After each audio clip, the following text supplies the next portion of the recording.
Have you read the Bhagavad Gita? Yes. Okay. Like, what's in that book? Why do people say that you open any page of it and you'll get your answer? Why do people say things like that? Sure. I think the first thing to know is let's remove the religion aspect from the Bhagavad Gita totally. Bhagavad Gita is not a religious book.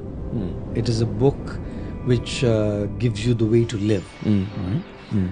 And the setting for the Bhagavad Gita is the battlefield of Kurukshetra, the Mahabharata, where Arjun's confused, right? And Krishna becomes his mentor and gives him guidance in a way that he can now start doing what is meant to do right.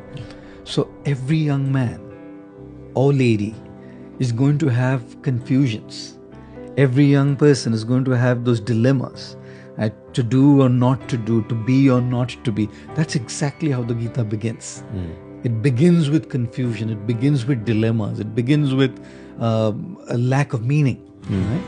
And then Krishna kind of guides Arjun through and empowers Arjun to make his own choices.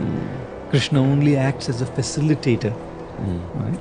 And empowers Arjuna to understand that he is way too more powerful than the people he's going to face in the battle. Every young man and lady needs to understand that they are way more powerful than what they are going through at the moment.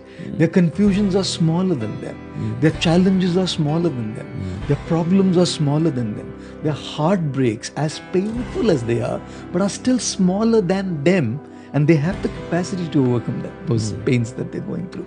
So I think that's precisely where books like the Gita help a lot, because they build in you that sense of confidence And strength. fortitude, that I have the power as a spiritual being to overcome everything that's going on in my life, and I have the power to be able to make the difference and that impact, because I am a spiritual being.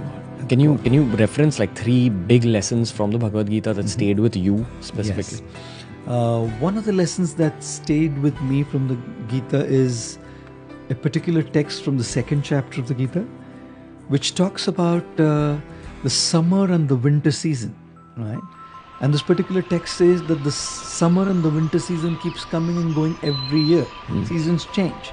And just because the seasons change, we never stop performing our duties. Let's say, for example, it's Chicago and the temperatures are minus 27 degrees Celsius. People don't stop their work still. Let's say it's Delhi, it's 43 degrees Celsius. People are still on and going on with their regular life with a few adjustments here and there, obviously. So this text of the Gita, chapter 2, tells us that we have to learn to tolerate the ups and downs and not be distracted from what our main purpose is. Like when we talk about tolerating failures and pains, we can understand. But we also have to learn to tolerate our success and the good times, because both distract us. You know, usually we only look at the negatives as distractions, but even the positives distract us from what we are meant to be doing. 100%. So that's something that really kind of stayed with me. The second thing that I really kind of resonate with in the Gita is a verse from the 6th chapter which talks about the mind being a friend or an enemy to you. It depends on how you deal with the mind. Okay. Right? If you befriend your mind, the mind will become your friend and will empower you to do what you want to do. But if you don't deal with it rightly, then the mind will become your enemy and will lead to your downfall. I'll give you an example. You want to get up early in the morning to go for a jog or for a workout because you know you want to be fit. You know your days are busy. And you decide this is going to be my plan for the year 2020, correct? You set up the alarm clock to wake up early in the morning, like 5, 6, whatever. And when the alarm goes, what's the mind saying? The first thing, you slept late last night, take it easy. Or maybe this is not the right thing for you to do. The mind's constantly playing games, right? Now, if you have a mind which is constantly giving these kind of reasons, you're not going to wake up, right? On the other hand, if you learn to train your mind using the proper intellectual process, right, proper spiritual process, your mind can be your greatest asset and your friend. Which is meditation, good books. Meditation, books, right? Correct friends. Correct friends, the right kind of company. All of these are inputs so that your mind kind of becomes a friend. And the third thing from the Gita that connects to me a lot is how do we start looking at the presence of divinity everywhere in every aspect? We don't have to necessarily go to a place of worship to look at the presence of divinity. You can look at the presence of divinity in nature. You can look at the presence of divinity in other people. You can start looking at the splendor of the creator or the creation. Or you can start looking at the splendor of the creator in the creation. You know, which is precisely why this is something that I usually tell people is when you look at somebody who's better than you, you know, and especially if they are in the same field, usually there is insecurity. There's insecurity that this guy is doing better than me in what I am doing. Or there is envy, jealousy.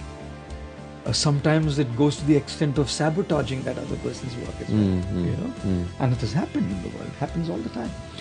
So when you start looking at divinity in creation, you start looking at how divinity has empowered somebody to do something in a special way. That person has been gifted by higher powers, right? And to sabotage that person's work or to be envious about that person or to feel insecure means actually insulting somebody who's given that gift to him, you know? But if I look at that person and derive inspiration from that person, I can seek that inspiration to follow my aspiration, you know?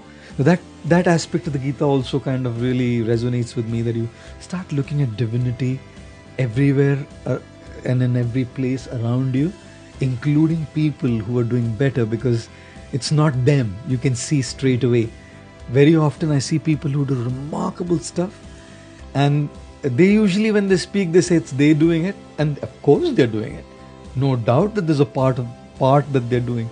But you can tell that there's something beyond them that's kind of making them do it.